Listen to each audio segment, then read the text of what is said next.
Si me acompaña a Primera de Corintios, capítulo 11. Y acá está cuando el apóstol Pablo nos relata, inspirado por el Espíritu Santo, cómo él tuvo revelación directamente del Señor Jesús, directamente, de lo que sucedió cuando Jesús tuvo la última cena con los discípulos. Pablo lo supo porque nadie se lo contó, Jesús mismo se lo enseñó, se lo declaró. Eso es poderoso. ¿Usted cree que podemos tener esas experiencias? Por supuesto. Todo es tener una relación, una comunión con el Señor. A Él le place enseñarnos.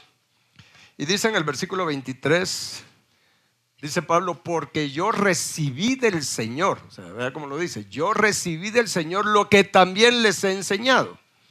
¿Y qué cosa? Que el Señor Jesús, la noche que fue entregado, tomó pan. Dice, y habiendo dado gracias, lo partió y dijo, tomen, coman, esto es mi cuerpo, que por ustedes es partido. Y nos da un mandato, hagan esto en memoria de mí. Estas son de las pocas cosas que el Señor ha establecido que hagamos. Y hay una razón poderosa para ello, ¿verdad? No es solo un ritual. Estamos en la dispensación de la gracia, donde todo lo que era literal ahora es espiritual y así seguirá por la eternidad, solo que de otra manera, ¿sí? De hecho, esto va a seguir para la eternidad, de comer del pan y beber de la copa, solo que de otra manera, ¿sí? Porque es un estatuto perpetuo, olam, eterno. Entonces dice, hagan esto en memoria de mí. Siguiente versículo. Y dice, y asimismo tomó también la copa después de haber cenado, diciendo, esto es poderoso, esta copa es el nuevo pacto en mi sangre. Hagan esto todas las veces que la beban en memoria de mí. O sea, para recordarlo a Él, ¿sí? Hay que hacerlo para recordarlo a Él. ¿Y qué debemos de recordar de Él? Por su muerte. Y lo dice en el siguiente versículo. Dice, así pues, todas las veces que coman este pan y beban esta copa, ¿qué dice? Dígalo en voz alta. La muerte del Señor anuncian hasta que Él venga. Acá lo que nos indica es que nosotros siempre vamos a estar hablando de la muerte de Jesús en relación al nuevo pacto que Él hizo con su propia sangre, con su vida que está en su sangre. Y debemos de anunciar esto. ¿Por qué? Porque miren, este nuevo pacto es lo que nos abrió prácticamente la puerta para que usted y yo podamos regresar a la casa de nuestro Padre. Nos abrió el camino. No había camino. No había manera de poder regresar nosotros a la casa de nuestro Padre, al lugar al que pertenecemos, donde está nuestro origen. No había manera. Jesús abrió el camino. Él es el camino. ¿Por qué Él es el camino? Porque Él lo abrió con su propia vida, con su cuerpo que por nosotros fue partido y con su sangre del nuevo pacto que por nosotros fue derramada. Entonces, mis hermanos, hay que apreciar este nuevo pacto.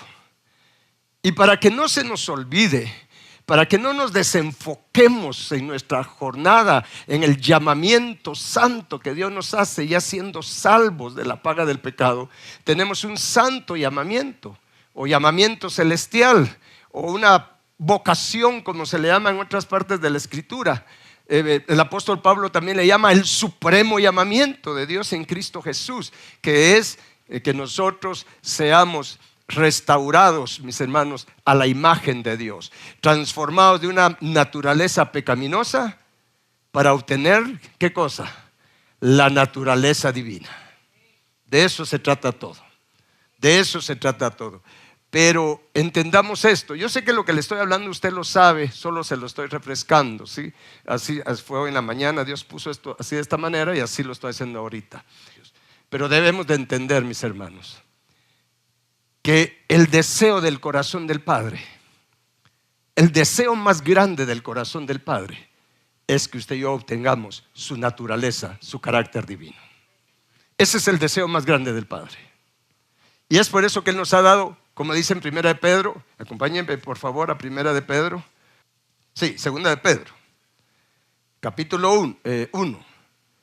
Pero aquí dice, mire, como todas las cosas que pertenecen a la vida y a la piedad nos han sido dadas por su divino poder, mediante el conocimiento de aquel que nos llamó, aquí debe de decir, para su gloria y excelencia, ¿sí? Aunque también es por su gloria, pero somos llamados para su gloria. Eso se confirma en el Antiguo Testamento, ¿sí? Él nos creó para su gloria, para que obtengamos su gloria, su naturaleza, su carácter. Es por eso que dice en el siguiente versículo, por medio de las cuales nos ha dado preciosas y grandísimas promesas, para que por ellas, dice, lleguemos a ser participantes. ¿De qué cosa? De la naturaleza divina. Mire qué poderoso es esto. Habiendo huido, habiendo sido liberado de la corrupción que hay en el mundo a causa de la concupiscencia. Hay que huir de la corrupción por causa de toda la concupiscencia, de todas las maldades que hay en nuestro corazón. Pero el punto acá, mis hermanos, es que Él nos ha dado preciosas y grandísimas promesas para que nosotros tengamos su naturaleza divina. Esto no hay palabras para expresar la grandeza de este regalo, de esta voluntad de Dios para nosotros. A pesar de cómo somos, Él quiere que nosotros seamos como Él en carácter. Esa ha sido su voluntad siempre. Y no me voy a ir a otras partes de la Escritura porque usted lo sabe. Por ejemplo, Efesios capítulo 1, versículo 3 al 4, ahí nos habla de lo mismo. ¿Sí? Filipenses capítulo 3 en adelante nos habla de lo mismo. Entonces, mis hermanos, Efesios capítulo 4 también del versículo 11 al 13 nos habla de lo mismo. Mis hermanos, la voluntad de Dios es que tengamos su naturaleza divina. No la tenemos una naturaleza, tal vez se va a oír feo lo que voy a decir, pero está en la palabra, está en el libro de Santiago capítulo 3. Tenemos una naturaleza terrenal, animal y diabólica. Es lo que dice Santiago, ¿sí? Pero la voluntad de Dios es que usted y yo seamos transformados, restaurados, obtengamos o experimentemos una metamorfosis espiritual para que obtengamos su naturaleza divina. Hay promesas, preciosas y grandísimas promesas de Dios para que usted y yo podamos alcanzar esto. Y parte de sus promesas, mis hermanos, fue el nuevo pacto que el Padre prometió. ¿Sí? El nuevo pacto, porque había un antiguo pacto. Antes de eso también hubieron pactos. Y aún en esos pactos hubieron vencedores. ¿Sí? Hombres y mujeres vencedores, mis hermanos. Pero el antiguo pacto, en el tiempo de los israelitas, de la salida de Egipto en adelante, ese antiguo pacto no podía transformar el carácter de ellos. No podía transformarle su naturaleza. Solo podía cubrir el pecado. Solo podían ellos obtener perdón de pecado, pero no tenían manera alguna de poder cambiar. Y sabe algo, porque hay un misterio en todo eso, porque alguien podrá decir, pero entonces Dios es injusto porque no les dio la oportunidad a ellos. Sí se las dio. Lo que pasa es que ellos no pudieron ver algo que posiblemente, si Dios quiere, vamos a estar compartiendo estos domingos. No pudieron ver en el pacto que les dio Dios. No pudieron ver el pacto eterno, la sangre eterna en todo eso que hacían. Porque si lo hubieran visto, a pesar de que era algo natural, literal, espiritualmente sí podían suceder muchas cosas en el corazón de ellos. O sea, sí tuvieron oportunidad. La tuvo Abraham, la tuvo Enoc, la tuvo Noé, y ellos sí lo alcanzaron. Y era sangre de animales. Solo que detrás de eso hay algo, que hay un misterio. Y de verdad pocos lo saben.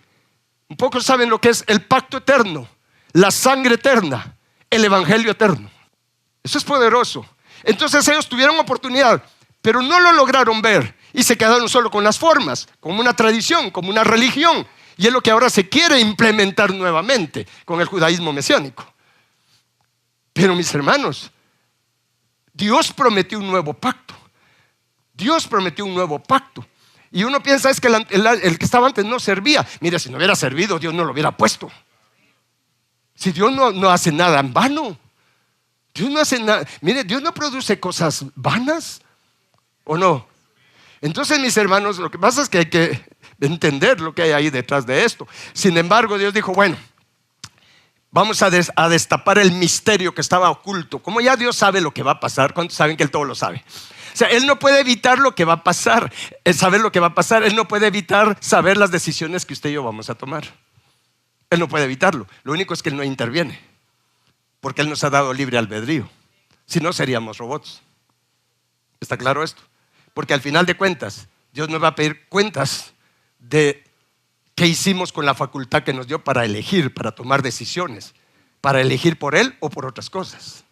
Pero Dios prometió un nuevo pacto, ¿sí? Y está en el Antiguo Testamento, pero también en el Nuevo. Acompáñenme a Hebreos capítulo 8. Sé que lo sabe, pero vamos a leerlo. Él quiere que tengamos su carácter divino. Con eso empecé. ¿Estamos? Jesús instituyó que hagamos esto en memoria de Él, comer del pan, beber de la copa. Pero todo eso está unido, todo eso tiene un mismo propósito. Dice acá, versículo 10, por lo cual dice, este es el pacto que haré con la casa de Israel después de aquellos días, dice el Señor. Pondré mis leyes en la mente de ellos y sobre su corazón las escribiré. ¿Se da cuenta? Ese es el nuevo pacto. Y seré a ellos por Dios. Mira, aquí, entendamos esto. Seré a ellos por Dios y ellos me serán a mí por pueblo. Y el 11 dice, y ninguno enseñará a su prójimo, ni ninguno a su hermano, diciendo conoce al Señor, porque todos me conocerán, desde el menor hasta el mayor de ellos. ¿Cómo así? O sea, ninguno enseñará al otro.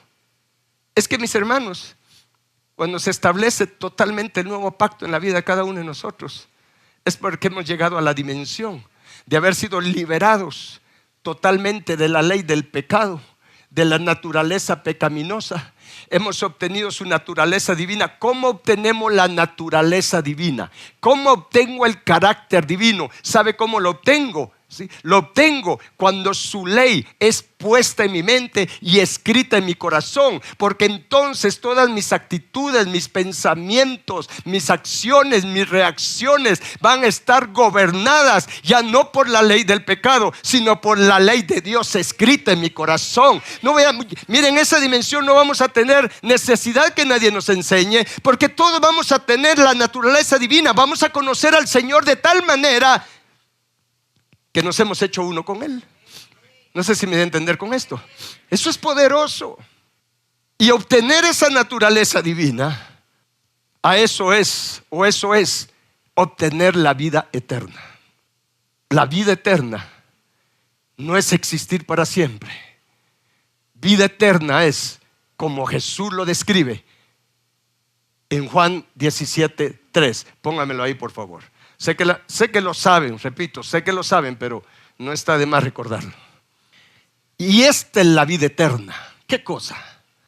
Que te conozcan a ti, el único Dios verdadero, o sea, el Padre, y a Jesucristo, a quien has enviado. O sea, que la vida eterna es conocer a Dios.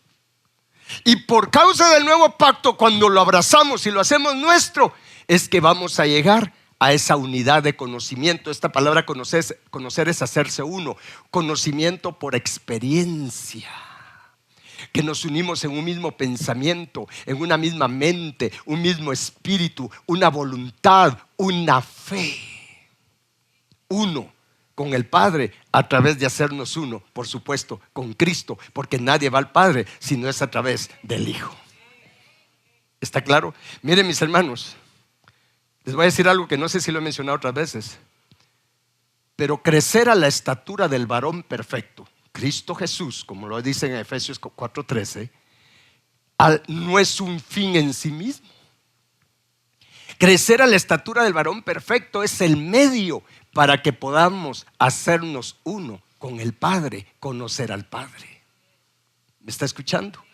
Entonces, mis hermanos, estoy uniendo lo que es el nuevo pacto con lo que es la vida eterna, que es conocer al Padre. Eso implica hacerme uno con Él. Eso implica que yo obtengo su naturaleza divina. Y no puedo obtener su naturaleza divina si no abrazo el nuevo pacto, si no echo mano de toda la sangre del nuevo pacto para que limpie mi corazón, para que me lave por dentro y por fuera, para que me emblanquezca por dentro y por fuera, para que a través de su sangre, a través de su palabra, por eso su cuerpo fue partido, mis hermanos, porque hay palabra para todos nosotros. Ese pan se multiplica todos los días, el pan de vida. Jesús dijo: yo soy el pan de vida.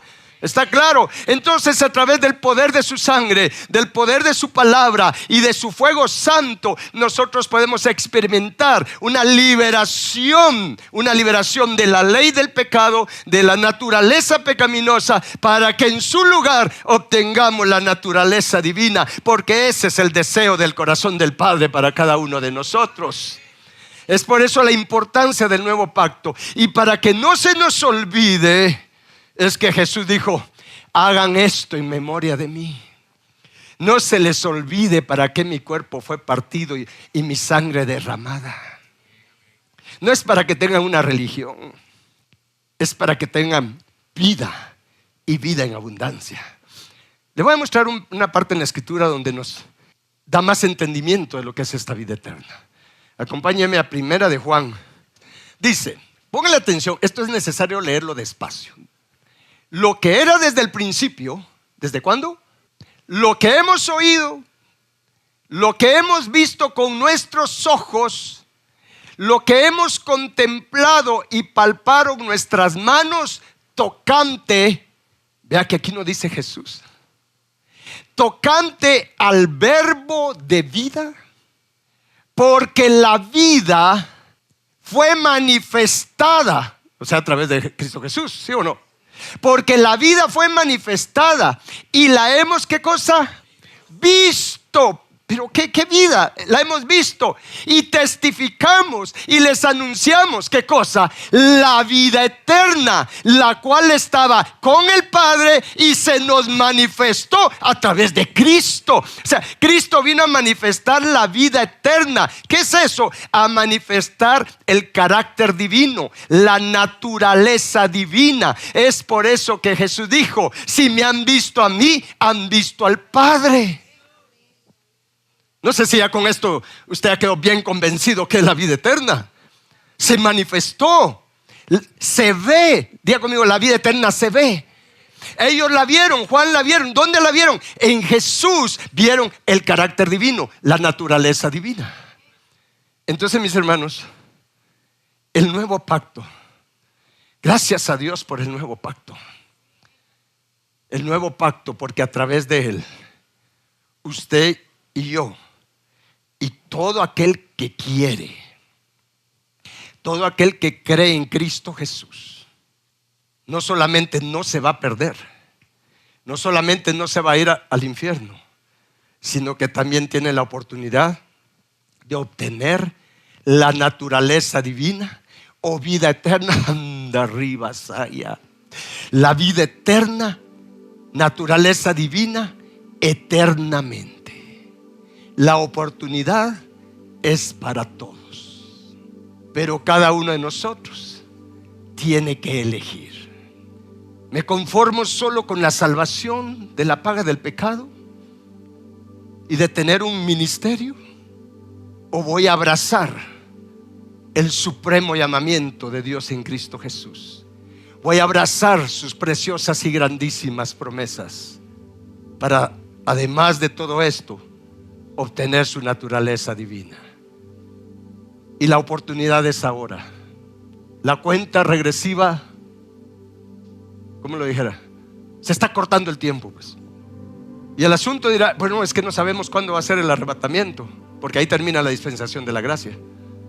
Pero el asunto es: no sabemos si alguno de nosotros va a estar mañana o no. Yo hoy en el primer servicio enseñé cómo poder obtener de una manera rápida, acelerada, esta naturaleza divina. Ahí ve la enseñanza, por favor. Porque hay que acelerar el paso. No hay tiempo que perder. Hay que tomar decisiones radicales. Pero tenemos que elegir qué queremos de Dios. ¿Qué quieres tú de Dios? ¿Cuánto quieres de Cristo? ¿Cuánto quieres del Padre? Y no solo se trata de decirle: Padre, yo quiero, porque Jesús dijo: este pueblo de labios me honra, pero su corazón está lejos de mí.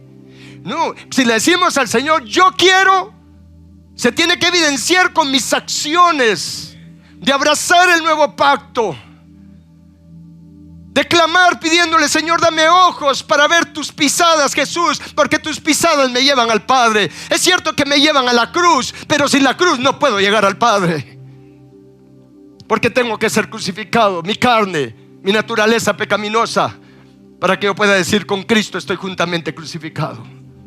Con Jesús se manifestó la vida eterna. ¿Está claro esto? Con esto que Él te quede en tu espíritu. Él manifestó la vida eterna con su manera de ser, con su manera de hablar, con su manera de actuar. Miren, mis hermanos, ¿usted quiere saber cómo es la vida de alguien que está alcanzando la perfección? Veamos cómo era la vida de Jesús. Cómo vivía Él, cómo hablaba, qué hacía.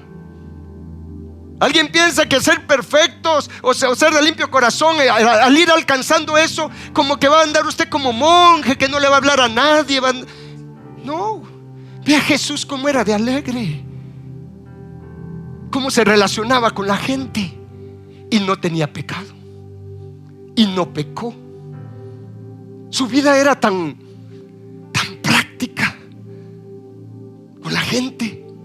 Nosotros somos las que, con un poquito que ya tenemos del Espíritu, o un poquito incluso de unción, que nada que ver con madurez espiritual, ya nos creemos tan santos que queremos que los demás casi que nos rindan admiración o adoración. No, Jesús perfecto, manifestando la vida eterna a través de cómo se relacionaba con los discípulos, cómo le habló a la samaritana, también cómo le hablaba a los fariseos. Pero acuérdense que usted y yo tenemos un fariseo adentro también, el viejo hombre, viejo corazón. Entonces, yo le estoy motivando ahorita para que usted empiece a ver en los evangelios la vida de Jesús, cómo era, cómo vivía. También dormía. Le gustaba ir en su lanchita y dormirse un rato. O no se durmió, bueno, dice que se durmió. Le gustaba comer pescadito, su cevichito. No sé si comía ceviche, pero le gustaba cocinar. ¿No se recuerda cuando venían los discípulos del mar? Ella les tenía preparado su pescadito. Él lo cocinó. Y usted ni siquiera eso quiere hacer para ayudar a su esposa. No me diga que quiere ser como Jesús. Amén, digan las hermanas, hombre. Desde niño, cómo se comportaba con sus padres. Y ahí estaba manifestando la vida eterna, el carácter divino. Debemos de conocer a Jesús, ¿verdad? Fíjense, mis hermanos, que nos hace falta conocer a Jesús, porque por no conocerlo es que somos o muy religiosos o muy libertinos, por no conocerlo. Y es por eso que andamos criticándome. Si ese carnalote, mire cómo mueve el pie ahí en la alabanza, ya la carne. Pero si está danzando, está alabando. Es que mire cómo hace de bulla. Pues, si usted no se acostumbra a la bulla, no va a poder estar en la Nueva Jerusalén. Escuche, porque del trono salen relámpagos, truenos y voces. Y esa palabra voces, entre muchos significados, es gritos, ruido. No crea que en el trono de la Nueva Jerusalén va a ser como un convento de monjes. No, ahí va a estar la gente más alegre, más dichosa. Padre eterno, te damos gracias por hablarnos. Bendito Dios. Les voy a pedir que se pongan de pie. Vamos a honrar el sacrificio de Jesús en su muerte en la cruz del Calvario, a través de comer del pan y beber de la copa. Y hoy lo vamos a hacer con una petición especial al Señor. Una petición especial a Dios, que nos enseñe y nos ayude a conocerlo. Porque esa es una gran necesidad que tenemos, de conocerlo, de tener comunión con Él, de oír y conocer su voz, que tengamos la experiencia de platicar con Él, de hablarle y que Él nos hable, que Él nos enseñe. Esa es la experiencia más alta, maravillosa que nosotros podemos tener esa comunión con el Señor, que cuando usted se pone a orar, usted empieza a oír su voz que incluso nos corrige hasta en oración. Se lo digo por experiencia. A veces estoy orando por algo, cuando el Señor me dice ora por tal cosa, y entonces ya me voy a orar por eso y dejo a un lado lo que en mi mente llevaba. O lo mejor es en la palabra, estudiando la palabra, y a veces habla de una manera tan especial el Señor, porque estoy estudiando y estoy embelesado en algo ahí, cuando me dice ahora ve a Jeremías, ¿qué te parece? Y cuando veo en Jeremías que él viene siendo loco, mire, uno se vuelve loco. Es más, ¿usted cree que Dios se ríe? ¿Y por qué lo pinta como un viejito ahí todo tristón? Yo una vez escuché yo escuché la risa del Señor. ¿Y sabe por qué se rió? Porque me asustó. Sí, Él tiene su sentido del humor. Eran como las 6 de la mañana, estaba en la palabra. Era cuando ya yo sabía que Él me estaba diciendo que dejara la empresa, después de haberme dicho qué cosas hacer para tener siempre, a ustedes, de qué vivir. De verdad, yo disfrutaba mi trabajo. Creo que la mayoría lo sabe. Soy ingeniero agrónomo de profesión, especializado en recursos hídricos, y a eso me dediqué por 30 años, a todo lo que es agua. Muchos pensaban que era ingeniero civil por la especialidad. Yo disfruté haciendo los proyectos con mi empresa. Pero ese día estaba estudiando mi Biblia, orando, porque hay que estudiar, orar. Así es la comunión ahí, y hablando, cuando el Señor me dijo, oí su voz que me dijo, ordena todo, me dijo. Incluso hasta me dijo, ordena tu escritorio, ordena todo lo que tienes. Y me dijo, porque te vas a ir. Pero cuando me dijo, te vas a ir, me dio vuelta el corazón, porque pensé que me estaba diciendo, te vas a morir. De verdad, en ese momento eso pensé, por la forma en que lo dijo. Y me dio instrucciones. Incluso me dijo, ordena tu escritorio. No era que estaba desordenado, no sé por qué me dijo así. Dijo, ordena tu escritorio, ordena esto, porque te vas a ir, me dijo. Y me dio vuelta el corazón. Y en ese momento escuché su risa. Entonces yo ya estaba contento de haber escuchado su risa. Y fue cabal cuando él me dijo, bueno, hasta aquí llegaste con la empresa, ahora vas a hacer esto, ahora te vas a enfocar a orar, ¿sí?, a meterte la palabra y a escribir y a enseñar. Antes, si me hubieran dicho Dios se ríe, quizá yo no lo hubiera creído. Pero la experiencia que uno tiene con Dios, esa no se la quita nadie a uno. Alguien podrá decirme, no, Dios no se ríe porque Él es santo. Quédate con eso, pero yo ya lo viví. A mí no me van a sacar de eso, ya lo viví. Esas son las experiencias que hay que tener con Él. Ese es el conocimiento que hay que tener de Él. Conocimiento empírico, práctico, de relación, que no se lo dicen, no se lo cuentan, usted lo vive. Vamos a orar para prepararnos para tomar dignamente, de comer del pan dignamente y de la copa también. Vamos a ponernos a cuentas con Dios. Vamos a aprovechar este momento para pedirle perdón por nuestros pecados, principalmente por el poco interés que hemos tenido en conocerlo. Hemos estado tan cargados con los afanes de este siglo que dedicamos muy poco tiempo para conocer lo más importante, que es conocer a nuestro Señor, a quien nos hizo, a quien nos amó desde el principio y nos sigue amando con amor eterno. Señor, perdónanos por todo el tiempo que hemos desperdiciado en cosas vanas, en cosas que no nos edifican para conocerte. Señor, no tenemos idea de cuánto hemos pecado. No tenemos idea de cuántas injusticias hemos cometido, consciente o inconscientemente. Ni siquiera tenemos idea, Señor, de cuánto amamos más otras cosas o personas más que a ti. Señor, te ruego, examina el corazón de cada uno de nosotros. Pon delante de cada uno de nosotros nuestro pecado, todo aquello con lo que te hemos ofendido, te hemos menospreciado, te hemos desagradado, hemos contristado al Espíritu Santo. Señor, háblanos, muéstranos todo aquello, Señor, con lo cual te has disgustado y te hemos deshonrado, Señor. No tenemos idea de cuánto te hemos deshonrado y hemos pecado y nos hemos rebelado contra ti con nuestros pensamientos, con nuestras palabras, con nuestras acciones y con aquello que no hemos hecho sabiendo que debemos de hacerlo. Porque está escrito que el que sabe hacer lo bueno y no lo hace, le es pecado. Somos pecadores, Señor.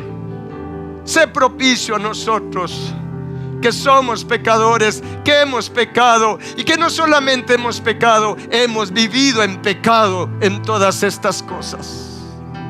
Vamos, pongámonos a cuentas y perdonemos también, mis hermanos. Este es el momento para comer dignamente del pan y beber dignamente la copa, y que tenga un efecto espiritual poderoso en nosotros.